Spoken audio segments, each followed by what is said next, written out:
السلام عليكم ورحمة الله وبركاته. dhammaan waa salaamaya asxaabta channelkayga ku xiran. Asxaabay maanta waxaa idin wadaa dhacdo xanuun badan oo ku dhacday gabar yar oo Soomaaliyeed oo aniga aan goobjoog u ahaa. Yacni dhacdada meesha ku dhacday goobjoog kama ahayn, laakiin goobjoog waxaan u ahaa. Gabadhii qisada ku dhacday ayaa Ilaahay amarkiis si kadis ah kula kulmay. Yacni xaafadda aan deganahay, state-ka aan ka deganahay, yacni ayaa waxaa ka jirtay muxaadaro. Sheekh caan oo Soomaaliyeed ayaa muxaadarada ka qabanayay.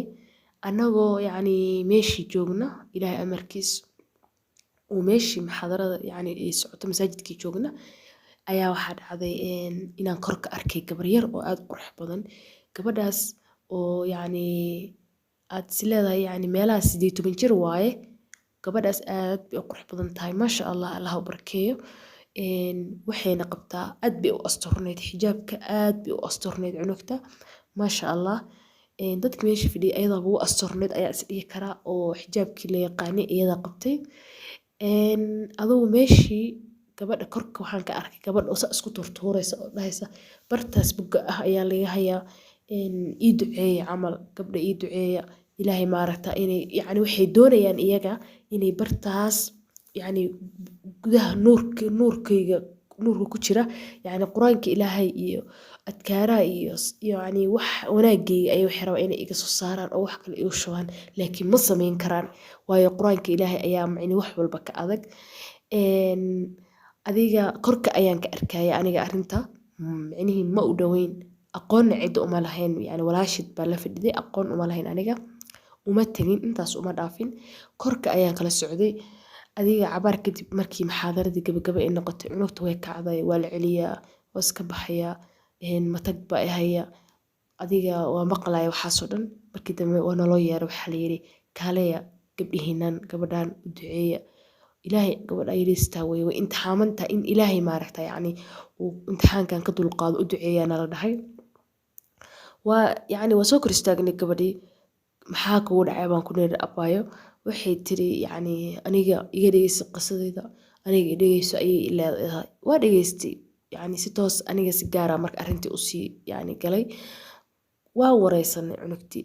cunugtaas gabar yar oo xaafida qur'aana 18 jir ah, dugsi sare ka soo baxday, magaaladeena caasimadda waddankeena Soomaaliya xamar ku noolayd, xaafida qur'aan ahayd, maasha Allah, asturnayd, reer wadaada ay dhaleen oo dad maarta multizimiin yacni fi diin u ah ay dhaleen ayay ahayd. dad baa xasday gabadhii ama quruxda ku xasdaan. adugu maanta anaga maanta ma dhihi karno waxaas yacni kolley waa arrin yacni waa arrin baaritaan lagu hayo, ma ogaan karno waxa yacni dadkaas ay gabadhaas si toos ah ka rabeen.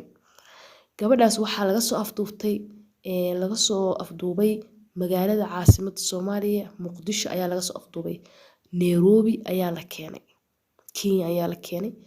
gabadhaas yacni ayadu gabar dhowrsoon ahayd, dabcan dad baa arrinta ka shaqeeyay, wax la siiyeyna lama garanayo. dabcan waxaa lasoo siiyey wax sixir ah ayaa la cabsiiyey.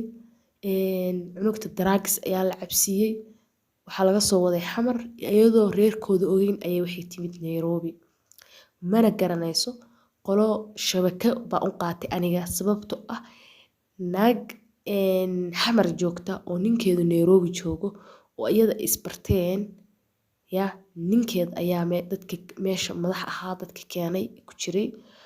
kulli dabcan asaga yacni ay ku socotay gabarta. ninkaas yacni gabadha wuxuu ka soo waday xamar, basaboor waa loo sameeyey, bal fiiri arrinta intay la eg tahay. yacni dhacdadan waxaan u sheegaynaa waxa weeye waddankeena waxaa lagu hayaa weerar, yacni weerar iyo yacni gabdhaheena weliba xaaladeeda ma fiicna. wallaahi aniga habeenkii dhow aad ayaan u qiirooday. arrintaas goobjoog ayaa ahaa, wax dad iiga soo sheekeeyeen ma ahan. basaboor ayaa gabadha loo soo sameeyey, ayada si noogu warantay, taleefankeedana way furtay, waa akhrinay qoraaladii iyada iyo qoladaas ay isdhaafsadeen. basaboor ayaa loo sameeyey, visa loo soo saaray. imagine gabadhan basaboor Soomaali lacag baa lagu sameeyaa, gabadhan reerkoodii la joogtay cidna ma ogeyn arrintaas. basaboor Soomaaliya loo sameeyey, basaboor Soomaali kaliya maahan, yacni basaboor Soomaali kaliya looma sameyn, visa loo sameeyey, yacni ticket baa laga soo bixiyey. reerkeeda gabadhan maba ay ogeyn ilaa ay gabadhaas yacni Nairobi ka soo hadashay. Sida loo joogay yacni ayaa gabadhan la waayay. Adigu gabadha waan wareysanay yacni sidee ku timid. Waxay tiri aniga hebel ayaa i soo waday. Hebelna Nairobi ayuu keenay. Kadibna drugs ayay i siiyeen iyo wax iga awood badan ay dhaheen cun. Wixii bay i siiyeen markii hore wixii la i siinayay ma daraansanayn. Aniga dhan wax control ma lahayn.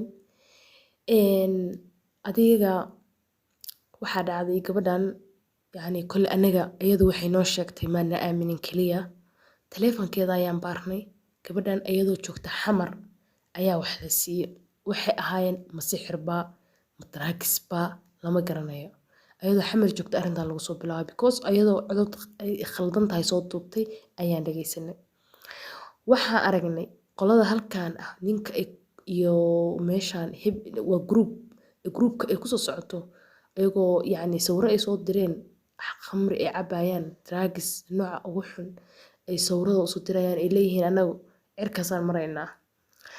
Alxaasil cunugtan xamar ayaa laga soo waday qaabkii loo soo wadayba iyo wixii soo wadayba Nairobi ayaa la keenay. Haddii Nairobi la keenay qoladaas airport ka doontay waa group is haysta. Waan aragnay hebel baa ku soo diraynaa hebel baa ku soo wadaya qoraalkaas yacni waan indhahayga saaray aniga waa la soo waday xaafad Nairobi ka mid ah xaafadda Soomaalida ahayn ayaa la geeyay. Meeshaas ayaa gabadhan drugs iyo yacni nooca ugu xun wax walba la siiyay. Adigu gabadhaas dee dabcan in iyada shaqsi ahaan lagu xadgudbeyna yacni wax anagu maanta aan hadda sheegi karno maahan. Wax yacni hadda aan anigu hadda sheegayna maahan. Kolley adigu waad iska garanaysaa gabar yar oo qolo niman ah ay gacanta ku dhigeen oo waxyaalahaas awood xun la siiyay. Yacni waa dareemaysiin waxa gabadhaas lagu sameyn karo. Gabar yar oo haddana aad u qurux badan ah xaafida Qur'aan ah xijaabka ay qabto maasha Allah maasha Allah. Yacni aniga aad baan yacni gabadha dhaqankeeda iyo isturnaanteeda iyo quruxdeedaba uga helay. Laakiin waxaa jira dad waxaa soo baxay cadow ku ah gabdhaheena yararka dad diinta la dagaalamaya qofkan yacni diinta ku xiran oo yacni waxyaaladeeda tarsaas waay yacni ismicna karto waxa ka mid ah waxay rabaan inay diinteyda ila dagaalamayaan. Waxaan ku soo fakaday waa quraanka Ilaahay aan xifdisanahay.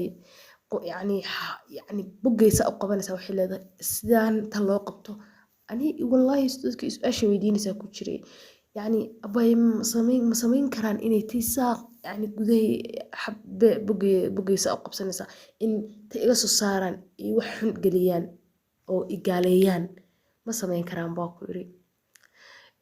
Adigu gabadhaas waxaa isleeyahay waxay uga soo badbaaday qoladaas oo uga soo fakatay yacni waxaa isleeyahay waa qur'aanka Ilaahay ee xifdisanayd.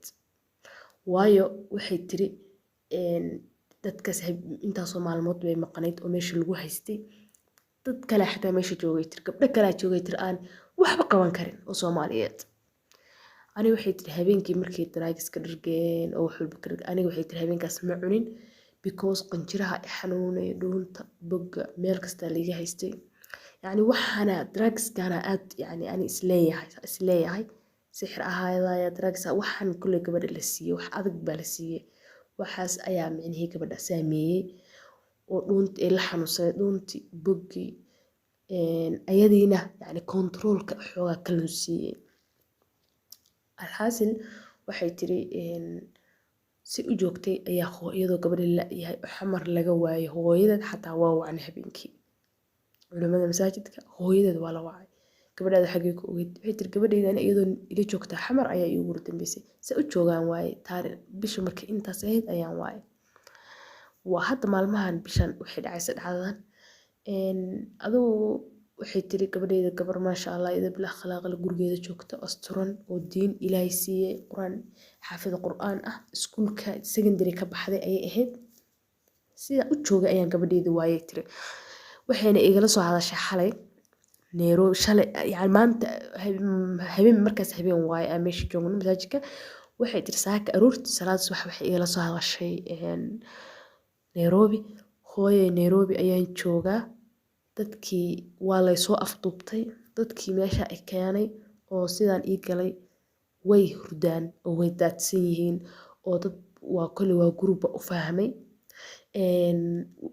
way suxsuxsan yihiin anigana waa kasoo tulaabsaday waxaa rabaa inaa iisoo dirtid qof faamilka ah oo Nairobi jooga si lii caawiyo markaas ayaa wiil loo diray wiilka ayaa soo waday iyadoo meel kale joogta location kale joogta way soo carartay location kale iyadoo joogta ayaa micnihii loogu tagay meeshiina ma garanayo ay tiri meelahan ahayd mana garanayo adigu gabdho kale Soomaaliya meesha joogay tiri oo ayagana la haystayaal ahaa